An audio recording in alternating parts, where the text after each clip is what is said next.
IndusInd bank अपने life time high से 60% down है। क्या यहाँ से बाउंस बैक कर सकता है? हमें पहले इसके वैल्यूएशंस को समझना होगा। तो चलिए शुरू करते हैं फंडामेंटल एनालिसिस के साथ।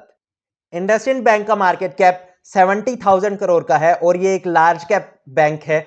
यहाँ पर हम देख सकते हैं 6th लार्जेस्ट बैंक है इंडिया का ये, और 4 करोड़ कस्टमर्स को ये प्रोवाइड करते हैं। इंडिया में 4 करोड़ कस्टमर्स को सर्व करते हैं। ये एक बहुत ही अमेजिंग चीज़ है यहाँ पर।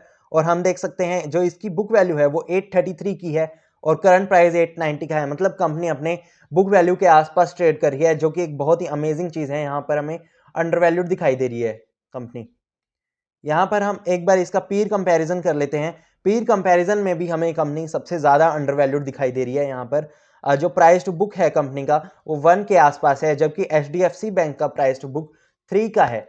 एचडीएफसी जो इसका एक डायरेक्ट कॉम्पिटिटर है, और आईसीआईसीआई बैंक का जो प्राइस टू बुक है वो 3 के आसपास है, जबकि इसका जो प्राइस टू बुक है वो 1 के आसपास है। मतलब ये 3 टाइम्स होने के चांसेस हैं यहाँ पे डायरेक्टली इस बैंक के।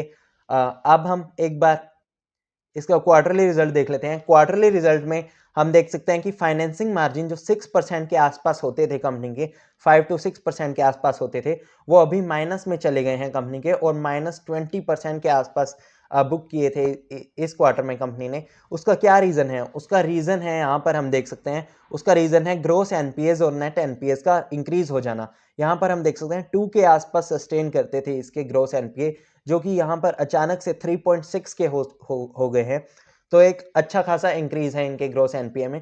और नेट एनपीए भी हम देख सकते हैं 0.6 के आसपास होते थे इनके नेट एनपीए, जो कि 1% के आसपास चले गए हैं अभी।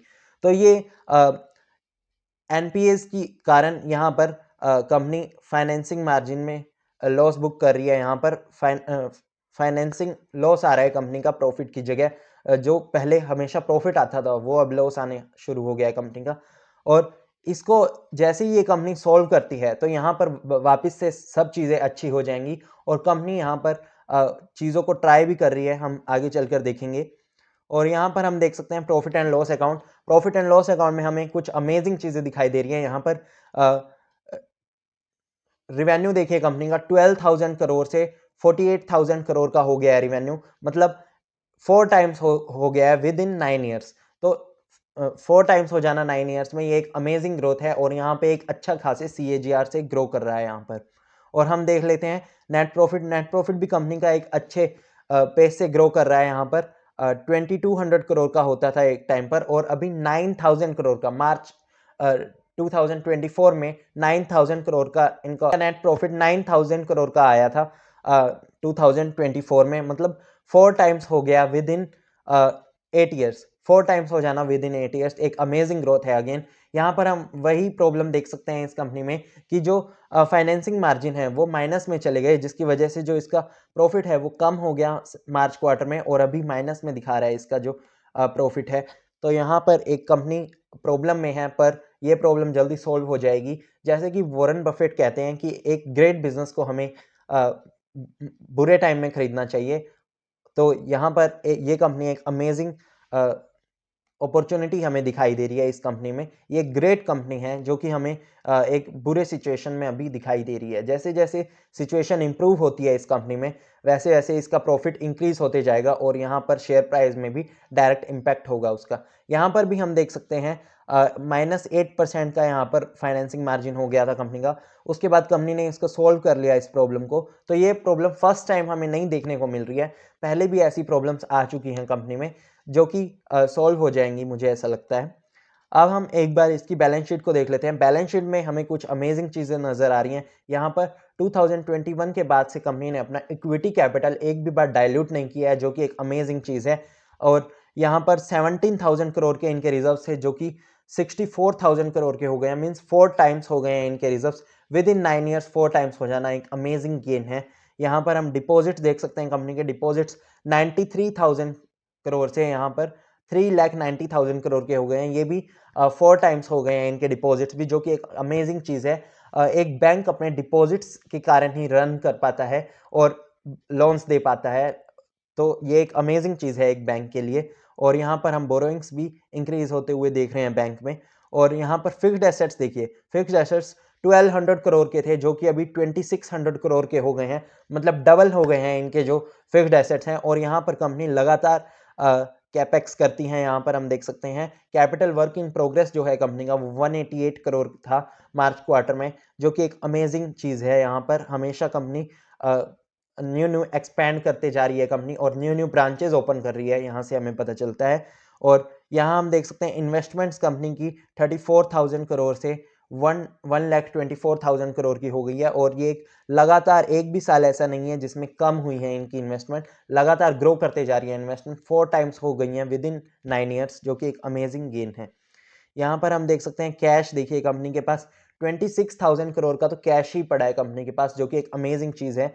यहाँ पर कंपनी अपने वर्किंग कैपिटल रिक्वायरमेंट्स को ईजिली मीट कर सकती है। यहाँ पर हम देख सकते हैं लोन एंड एडवांसेस में भी एक अमेजिंग ग्रोथ है, और अदर एसेट आइटम्स में भी अमेजिंग ग्रोथ कर रही है कंपनी। यहाँ पर हम कैश फ्लो देख सकते हैं कंपनी का। यहाँ पर 18,000 करोड़ का जो कैश प्रॉफिट इन्होंने कमाया था, ऑपरेटिंग प्रॉफिट जो 18,000 करोड़ का कमाया था कंपनी ने, जो कि एक अमेजिंग चीज़ है यहाँ पर। और हम शेयर होल्डिंग पैटर्न देख लेते हैं। शेयर होल्डिंग पैटर्न में यहाँ पर हम देख सकते हैं 18% जो शेयर होल्डिंग है वो पब्लिक के पास है, और बाकी 82% शेयर होल्डिंग स्ट्रॉन्ग हैंड्स के पास है। मतलब जो मेजर शेयर होल्डिंग है वो स्ट्रॉन्ग हैंड्स के पास है, और जो बहुत ही कम 18% सिर्फ शेयर होल्डिंग पब्लिक के पास है। और यहाँ हम देख सकते हैं FIIs लगातार इंक्रीज करते जा रहे हैं अपना स्टेक। 25% की रह गई थी FIIs की होल्डिंग, 44% की थी एक टाइम पर उसके बाद 25% की रह गई सिर्फ, और अभी वापस से इन्होंने इंक्रीज करना शुरू किया और 10% इंक्रीज कर दिया विद इन 9 मंथ्स। तो 9 महीने में 10% इंक्रीज कर दिया है इन्होंने अपना जो स्टेक है, जो कि एक बहुत ही अमेजिंग ग्रोथ है। यहाँ पर FIIs लगातार कॉन्फिडेंस दिखा रहे हैं इस कंपनी में, जिससे मुझे भी इस कंपनी में थोड़ा थोड़ा कॉन्फिडेंस आ रहा है FIIs की वजह से। और ये जो कंपनी दिख रही है हमें, वो बहुत ही अमेजिंग दिख रही है यहाँ पर। ये एक अच्छी कंपनी अभी एक बुरे समय से गुजर रही है, हमें ये पता चलता है यहाँ पर। और हम एक बार इसके टारगेट्स देख लेते हैं कंपनी के। यहाँ पर हम देख सकते हैं ROE का जो इनका टारगेट है 2027 का, वो 1% के आसपास है। तो 1% का ROE मतलब एक अमेजिंग ROE होगा कंपनी का। और यहाँ पर हम देख सकते हैं कि कंपनी लगातार एक्सपेंड करने के बारे में सोच रही है अपने आप को। और यहाँ पर अभी जो इसके चैलेंजेस हैं, वो मेन चैलेंजेस इसके क्वालिटी में है।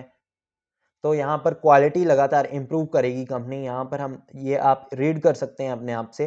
तो यहाँ पर हम अब इसका चार्ट पैटर्न देख लेते हैं, टेक्निकल एनालिसिस कर लेते हैं।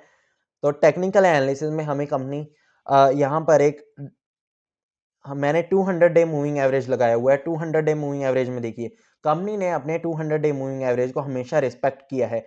यहाँ पर हम देख सकते हैं 200 डे मूविंग एवरेज के ऊपर रही है हमेशा कंपनी, और जैसे ही इसके नीचे आती थी तो एक बाय का सिग्नल होता था वो, और वहाँ पे अगर हम खरीदें तो एक अमेजिंग गेन दिया है बार बार कंपनी ने। 200 डे मूविंग एवरेज के नीचे जब जब किसी ने इस कंपनी को खरीदा है, वहाँ पर एक अमेजिंग गेन यहाँ पर भी हम देख सकते हैं। यहाँ पर अगर हमने खरीदा होता तो एक अमेजिंग गेन मिलता है यहाँ पर।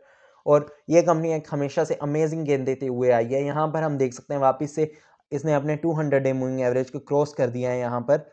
और यहाँ पर एक कप एंड हैंडल भी फॉर्म कर रही है कंपनी, और ये कप एंड हैंडल 700 से 900 की डेप्थ है इस कप की। तो यहाँ पर हमें 1100 का फर्स्ट टारगेट इसमें हमें मिलता है, और 1100 मैं देख लेता हूँ कितना दूर है यहाँ से। 1100 यहाँ से 24% दूर है, जो कि एक अमेजिंग गेन होगा। ये विद इन 6 मंथ्स में ये टारगेट अचीव कर सकती है ये कंपनी। और यहाँ पर हम देख सकते हैं जैसे ही अपने 1100 के टारगेट को अचीव करेगी, वैसे ही यहाँ पर ये कंपनी एक और कप बना सकती है। यहाँ पर कप एंड हैंडल, यहाँ पर एक कप बन जाएगा और एक हैंडल और बना सकती है ये कंपनी, और उसके बाद हमें न्यू टारगेट्स ओपन हो जाएंगे इस कंपनी में। यहाँ पर 600 से 1100 की रेंज अगर हम लें तो यहाँ पर 500 रुपीज़ की रेंज होगी, जो कि 500 रुपीज़ की रेंज अगर हम ऊपर लगाएं तो 1600 रुपीज़ का हमारा नेक्स्ट टारगेट आएगा। और 1600 यहाँ पर एक साइकोलॉजिकल बैरियर भी है कंपनी के लिए। यहाँ पर हम देख सकते हैं 1600 के आसपास एक इम्पोर्टेंट यहाँ पर रेजिस्टेंस है कंपनी का। तो मेरा टारगेट यहाँ पर इसमें एक 1100 का है, और एक 1600 का टारगेट मैं लेके चल रहा हूँ इस कंपनी में। मैं देख लेता हूँ एक बार 1600 यहाँ से कितना दूर है। 1600 यहाँ से 80% दूर है, तो ये 80% गेन देने के चांसेस रखती है ये कंपनी यहाँ से। यही मेरा एनालिसिस था। Thank you for watching the video. Kindly like, share and subscribe. Thank you.